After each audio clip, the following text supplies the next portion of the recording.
The bells begin before the light even touches Paris. It is not a distant sound. It is not something that fades into the air. It is heavy, deep, almost physical, as if each strike pushes the silence itself away. It cuts through the early morning mist, glides over the dark rooftops, and seeps into the narrow streets that still remain asleep. The city has not yet begun to move, but the sound has already arrived. It touches walls, wood, ancient stone. It vibrates through closed doors, echoes between tight alleys, reaching places where the light has not yet arrived. Before anyone opens their eyes, before any step breaks the ground, Paris has already been awakened. High above, in the Cathedral of Notre Dame de Paris, the movement began long before that. Among aged wooden beams and cold stone corridors, a figure moves with precision. There is no hesitation in his steps, no doubt in his movements.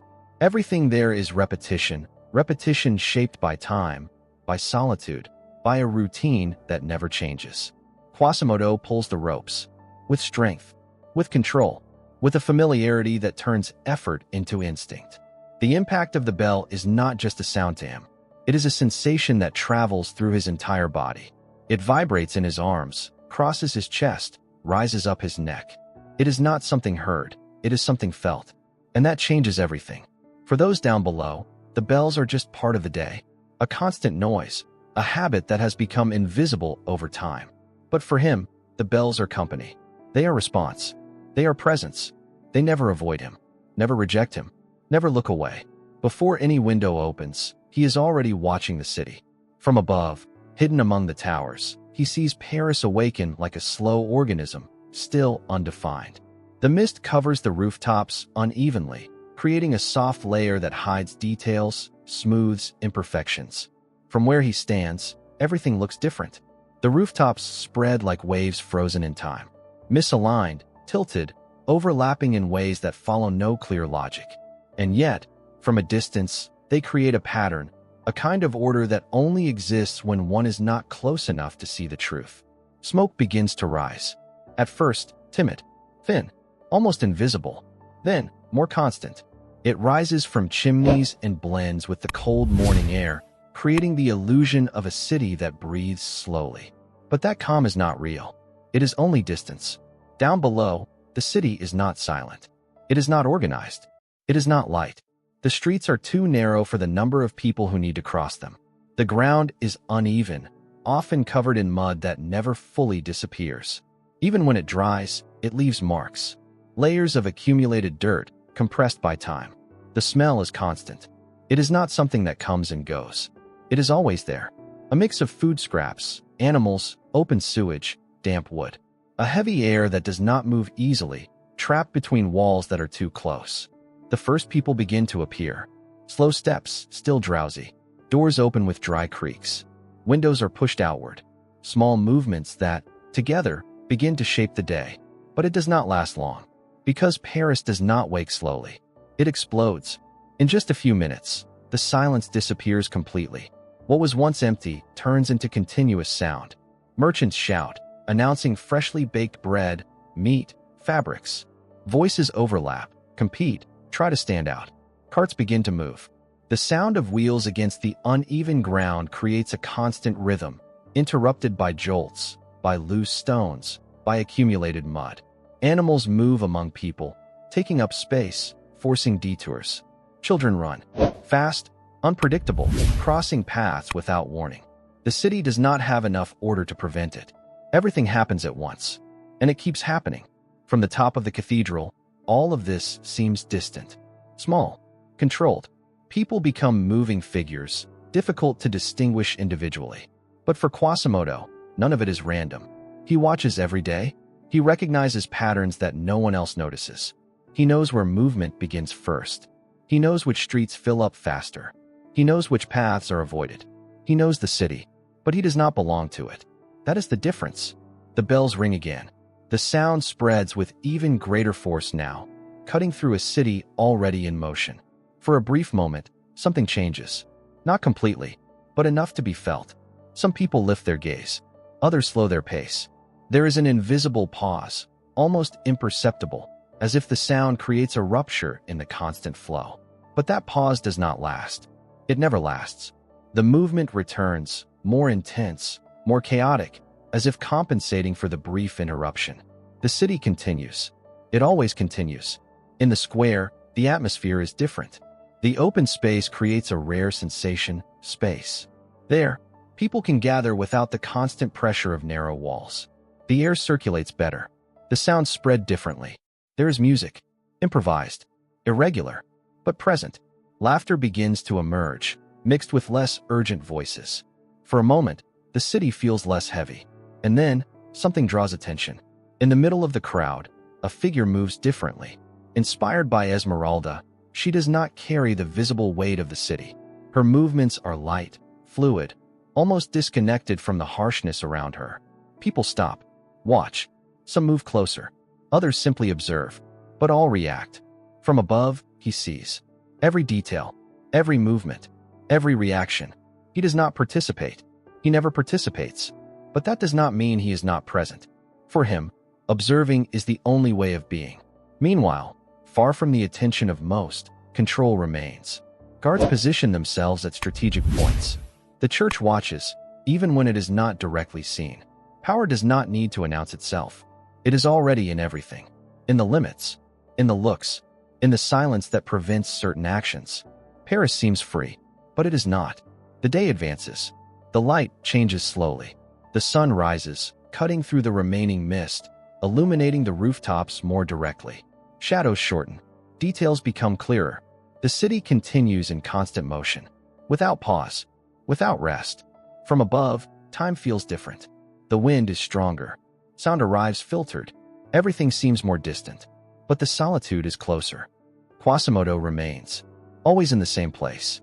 Always watching. The afternoon begins to fall. The rhythm of the city changes again. Fatigue appears in its movements. Voices grow heavier. Steps become slower. The accumulated heat of the day mixes with the still air of the streets. And then, slowly, the light begins to change. The sun sets over Paris, covering the rooftops with a golden glow. For a few moments, everything seems different. Calmer, more beautiful, almost perfect, but only for a moment. Because the city does not change. Only the way it is seen. High above the Cathedral of Notre Dame de Paris, he is still there. Motionless, silent, invisible. The city never looks up, and he never stops looking down. The golden light does not last long. It slides over the rooftops of Paris like a final breath before night. For a few moments, the city seems softer, almost quiet, as if it hides everything it truly is. But this beauty is brief, fragile, and soon begins to fade. Shadows grow, first in the corners of the streets, then between the buildings, until they begin to fully dominate the spaces where there was once clear movement. The temperature changes, the air cools, and with it, the behavior of the city transforms. The pace slows, but does not disappear. Some merchants begin to pack up their stalls, storing goods in haste, as if they know that night brings more than just darkness. Others remain, trying to extract a few more coins from those still passing by. The carts decrease.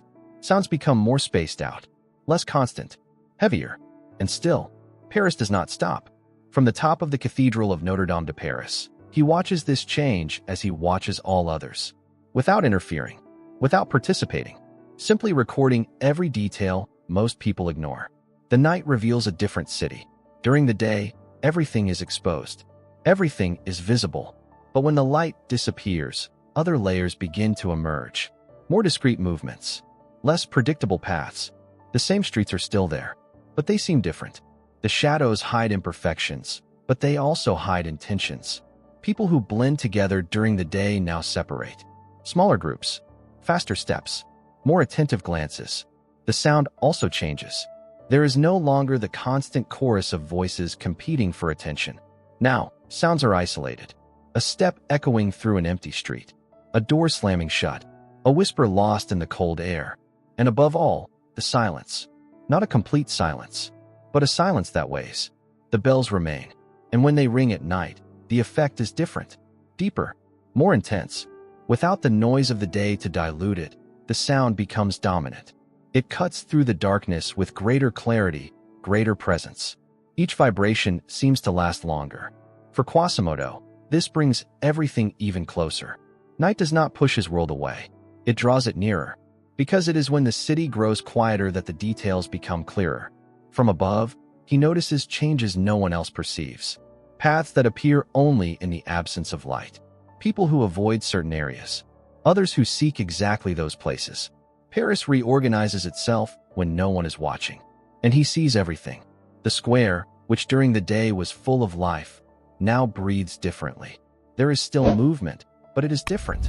More contained. More selective. Some figures remain. Others have disappeared completely. The music does not vanish entirely, but it changes. It becomes slower, more spaced out, almost like an echo of what it once was.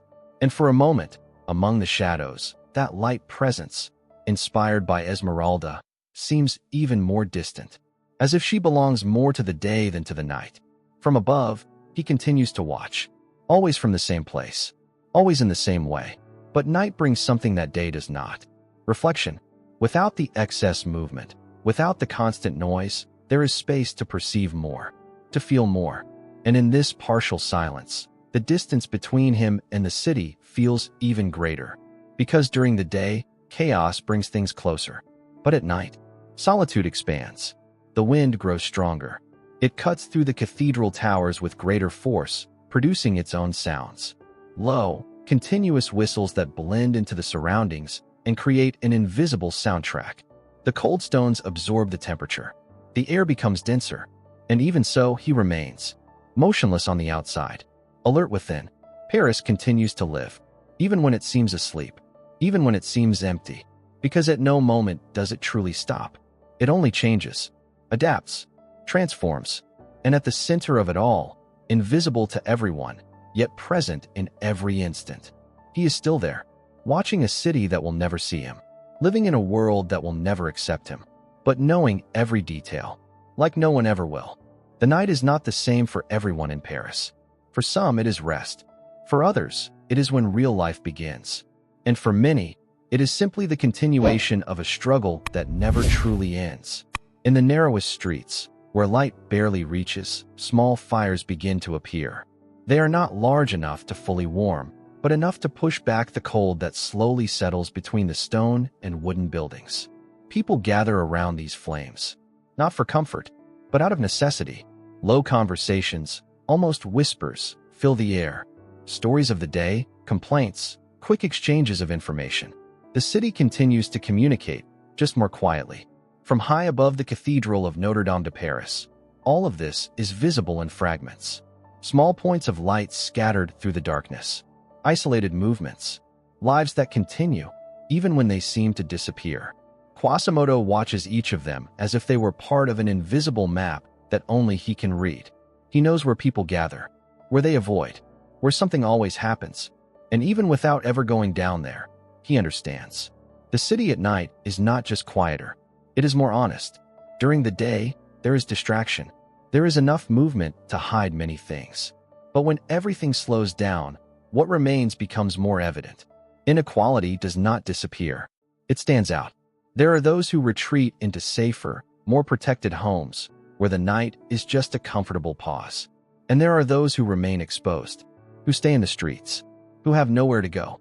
This division does not need to be announced.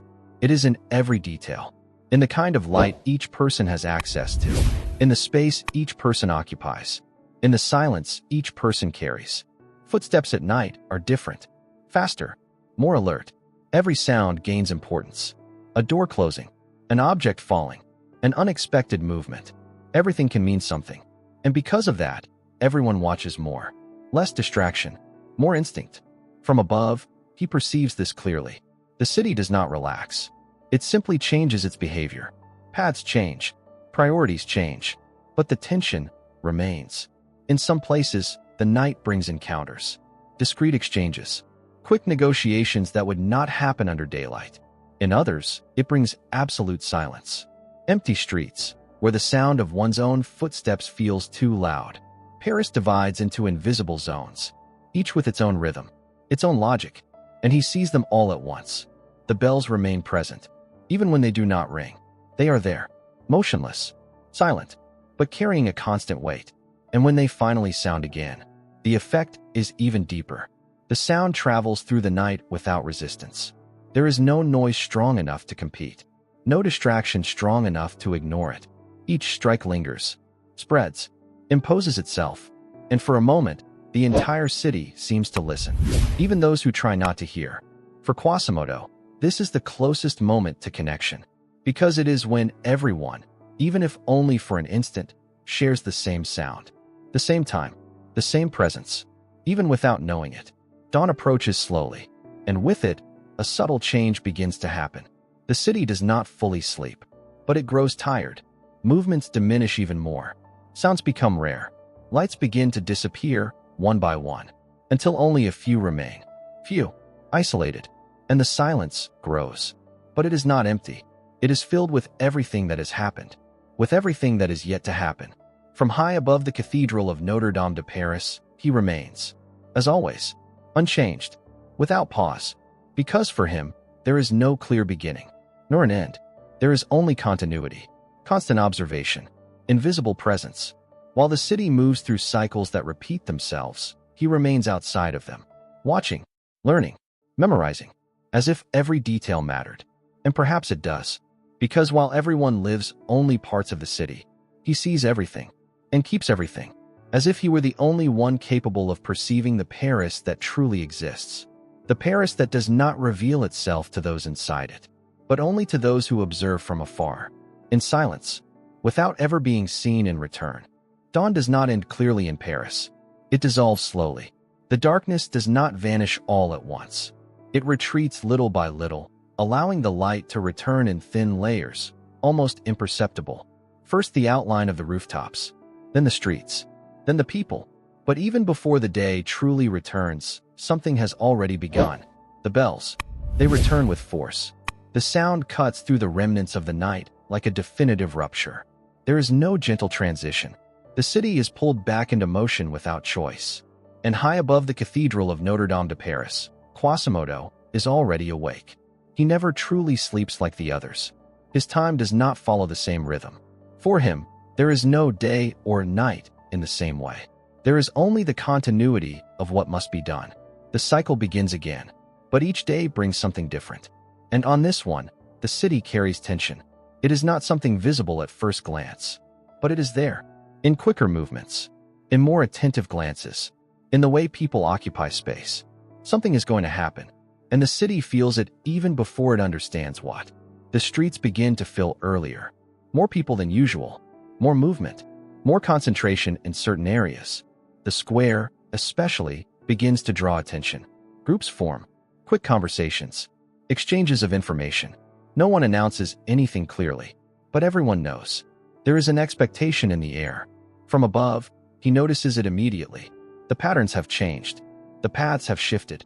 The flow of the city is not normal. And that is enough, because he does not need explanations. He observes and understands. As the hours pass, the tension grows. Guards begin to appear more frequently, more organized, more alert. The space in the square begins to be controlled. The crowd, once spontaneous, is now directed, pushed, contained. Something is being prepared. And then, finally, it happens. An event, not rare for that time, but never ordinary for those who watch closely. A public execution. The crowd gathers, some out of curiosity, others out of obligation, others simply because there is no way to avoid it. The entire city seems to converge on that point. From above, Quasimodo sees everything, without interfering, without reacting, but absorbing every detail. The silence that forms before the moment, the weight in the air, the collective anticipation, and then the sound, not of bells, but of reaction. The crowd responds, in different ways. Some shout, others look away, others simply watch in absolute silence. And then it ends. Quick, direct, like everything in that city. But the impact does not fade as quickly as the event itself. It remains, in faces, in movements, in the way people disperse. Paris continues, but something has changed, even if only for a short time, even if no one speaks of it afterward. The city moves on, as it always does. In the square, movement returns, lighter, more scattered, as if trying to erase what happened. And amid this return, life reappears. Music returns, voices come back, and among them, once again, a presence emerges that contrasts with everything. Inspired by Esmeralda, she moves with lightness in a space that still carries tension, as if she is unaffected, as if she exists in another rhythm. And that draws attention, more than before, because now the contrast is greater. From above, he watches, and this time, something is different. Not just recognition, but focus. The entire city reorganizes itself around events like this. But he does not. He remains, fixed on details that others quickly forget. And perhaps that is what makes him different.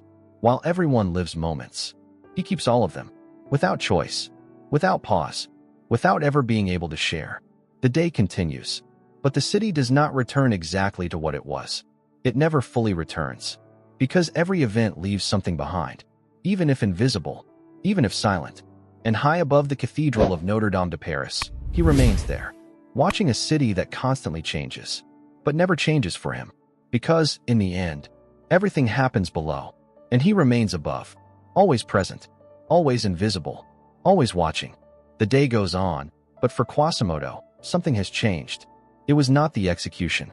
It was not the movement of the city. It was not the sound of the bells. It was the gaze. Even from a distance, even without ever truly being seen, he notices when something draws more attention than the rest. And on that day, amid the constant chaos of Paris, one presence seemed to exist outside of it all. Inspired by Esmeralda, she did not move like the others. She did not carry the city's haste. She did not seem crushed by the weight of the narrow streets, nor by the constant noise of voices that never fully fall silent. She moved as if freedom still existed there. And that, in a city like Paris at that time, was rare. From high above the Cathedral of Notre Dame de Paris, he watches in a different way this time. Not like someone observing a pattern, nor like someone analyzing the movement of the city, but like someone trying to understand something he has never felt before. The square remains crowded. The voices remain loud. The music remains improvised. But to him, everything feels more distant than ever, as if the city had pulled back just to highlight that single presence in the middle of the crowd. The bells ring again. But this time, the sound is not the center of everything. Because, for the first time, there is something stronger than the bells. Something that makes no noise. Something that does not vibrate in the air, but changes everything inside. While people laugh, talk, and continue their routines, he remains still, watching with an attention he has never needed before. Every movement, every step, every gesture feels too important to ignore. And this creates a strange feeling, because the more he watches, the greater the distance between him and the world below becomes. The entire city continues living, but he continues only watching. And as the day goes on, this becomes clearer. Shadows begin to appear again between the buildings. The light slowly changes. The heat fades. Movement decreases. But that image remains. Even when the crowd begins to disperse. Even when the square loses its noise. Even when the night returns to fill the spaces. From high above the Cathedral of Notre Dame de Paris, he is still there.